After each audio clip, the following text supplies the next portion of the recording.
Whose life are you really living? Yours or everyone else's? Think about it deeply. How many decisions in the past weeks, or month have you made to avoid judgment? The truth is, when you care about what other people think of you, you hand over your freedom to them. You let them decide how bright your light shines, and that's exactly how you become their prisoner. I'm certain you have experienced or felt this way before. You wanted to say no to that person, but you said yes because you didn't want to upset them or you didn't want to hurt their feelings. You wanted to post that picture. You wanted to wear that outfit. You wanted to state your opinion, but you held back because you started overthinking about what it is that other people will think about me. How will they perceive me? We have all been there, but over time, these small choices pile up. Before you know it, you're not living as yourself. You're living as a curated version of what you think other people, your family, your friends, and society want you to be.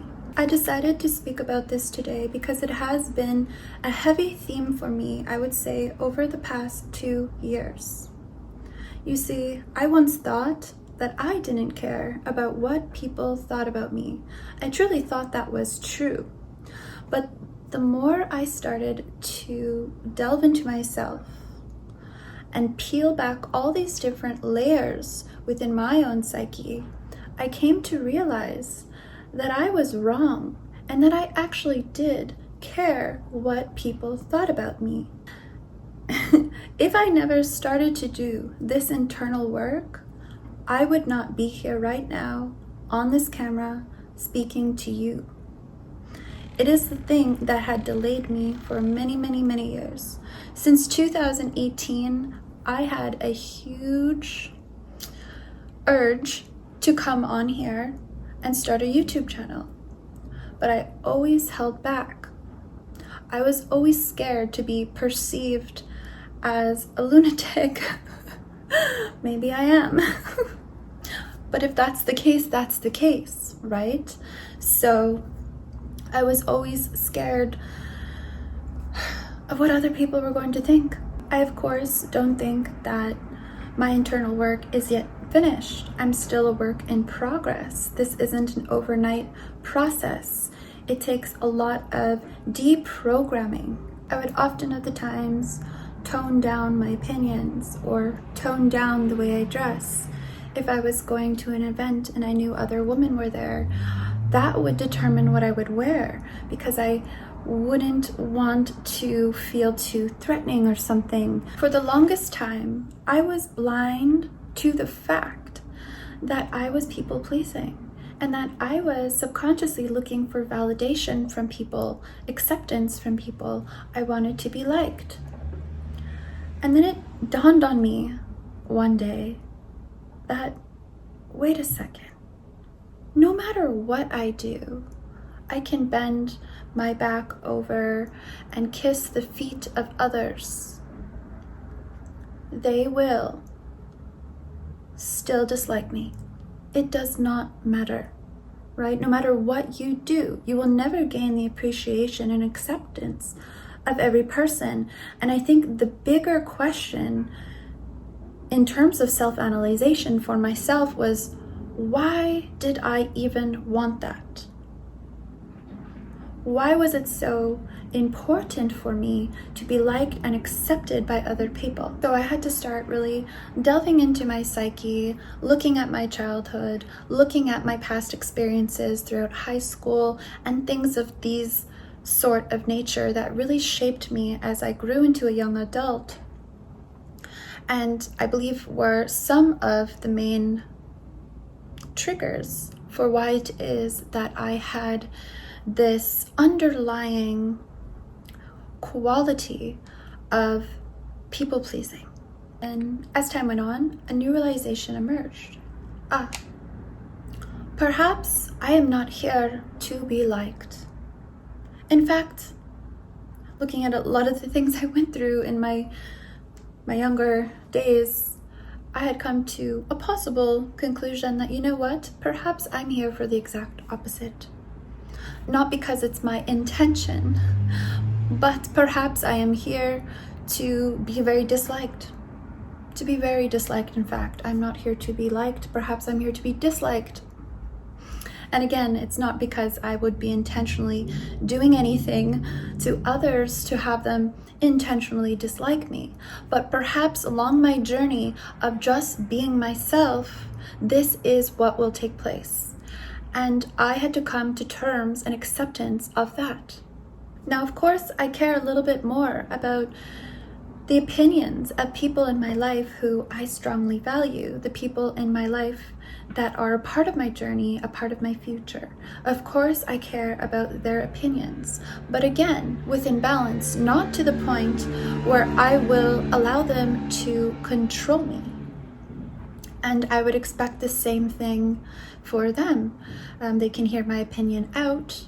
I will give the opinion, but their decision is not make it or break it in terms of my love for them, because my love is not based on a condition, right? It's just love. It actually makes sense why it is that we do this in our nature, right? Because thousands of years ago, rejection from a group could literally mean death for you. We're wired to want acceptance because belonging is a part of what kept us alive. But today, that same instinct can destroy your freedom. We live in a world where social media shows everyone's opinions 24/7. So our brain thinks every judgment is life or death, even though it's not. You are legit a star, okay? That has a very unique essence, and it came here to shine. This little light of mine, I'm gonna let it shine. This little light of mine, I'm gonna let it shine. And the very dangerous part in terms for your own individuality is that if you are scared to shine your light and you only start ingesting the light, aka the opinions, the thoughts of others, then you just give away all your power and you become just a mockingbird, a mimicry of other people's light. You're ingesting their light and you're not cultivating your own. You know, I always say, how do you know if an opinion is actually yours or if it is an external influence placed upon you? When an opinion is actually yours, when a thought is yours, you can follow the trail within your mind of logic that brought you to that conclusion. When somebody comes to question your opinion, you're not going to get triggered from it. You're not going to get defensive. You're not going to get upset. Why would you? You're very solid in your knowing of what brought you to that current understanding or opinion, right? Versus when somebody comes to question your opinion and you don't actually know why that's your opinion because you just took it from somebody else. You found it on the news, you found it online, you heard Joe down the street stating his opinion, and because you resonated with it, you ingested it. Now, of course, there are other people's opinions and such that you will resonate with, but have you actually took that opinion, gestated it within yourself, and then come to that same conclusion yourself of understanding of how that person came to that very same conclusion and opinion? I hope that made sense. A big indicator for yourself is when somebody comes to question your truth, question your opinion. If it's not really yours, if it's foreign, you've ingested foreign influence, which dims your own light, you'll get defensive because you don't actually have the internal knowing, the wisdom that formulated that opinion. So you can't actually explain it properly. And so that makes people nervous and they usually get defensive. When you constantly care what other people are thinking about you, you stop living for yourself. You start seeking validation instead of authenticity. You let other people's values override your own. You become reactive instead of intentional. It's like putting a bar on your own prison cell every time you choose approval over truth. We are really all one, right? Picture it as a flower, okay? So the entire flower is all of us, but you are a specific petal. I am a specific petal.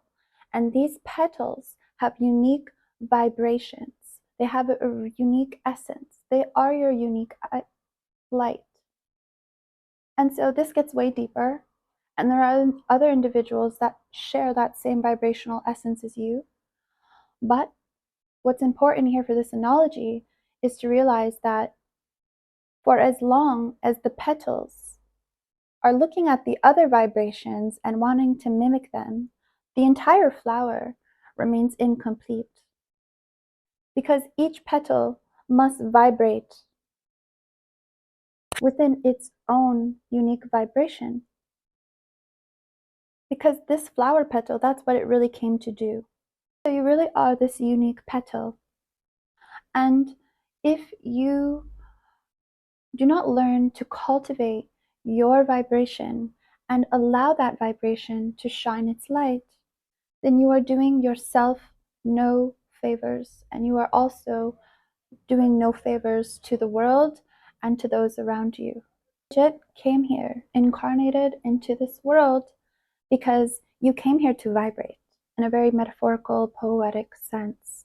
You came here to vibrate your unique frequency of vibration because there is something that you will learn from that. So when people spend their lives too scared to shine their light and just consuming the light of others, it is a real tragedy.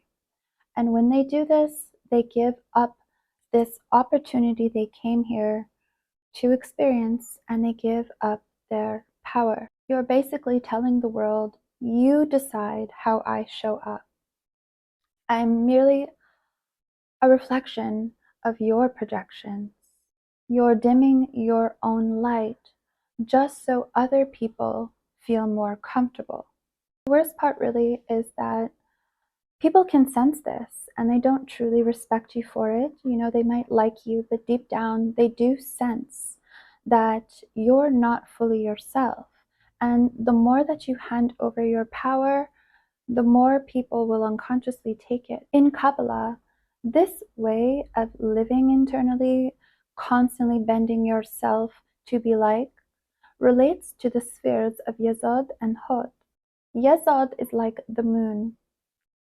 It's the realm of illusion and reflections. When you're stuck here, you live as a mirror of other people's opinions instead of standing in your own light. Hod is related to communication, but it is also still related to appearances. When it's out of balance, you obsess more about how you're being perceived instead of who you really are. But the journey upward is about integration, rising into Tiphareth, the sphere of true beauty and authentic self-expression, which lies within the heart. Tiphareth is where you shine from the center, connected to the higher self. It is the place where you no longer need external approval because you found alignment inside, true love for yourself within. And when you live from Tiphareth, you no longer hide your light. Your light is radiant and undeniable because it comes from truth, not validation. It's no longer a false light. So, what are some steps that one can begin taking to stop caring truly about what other people think and take your power back? Number one, catch the thought and observe it in the moment. Start noticing when you're doing something just for approval. The moment of awareness is the first key to freedom. So if you're going to post something, why is it that you're posting it? Are you posting it for validation, or are you just posting it for yourself? Or are you not posting it because you're scared of the judgment? Ask yourself, would I still do such and such action? Or would I still think this way if no one ever knew? If the answer is no, you're not acting for yourself. Live by your own values. Decide what actually matters to you, not what matters to everybody else. Even if you have to be that one person walking in the opposite direction of the entire crowd. Build self-trust with small actions of courage. Each time you do something for yourself, even if it's scary, you strengthen the belief that you can trust you. The moment you stop living for approval, you become untouchable. No one can imprison a mind that is free. The people who shine the brightest aren't the ones who try to be liked. They're the ones who dare to be themselves, even if it means standing alone. So my question for you today is, what is one thing that you would do differently if you could completely stop caring what people thought about you today? Comment below. I'd love to hear it. That's it for today's video. If you'd like to hear more from me, please check out my link below. And as always, I'm wishing you a very beautiful day, evening, or night, wherever you are on this floating rock.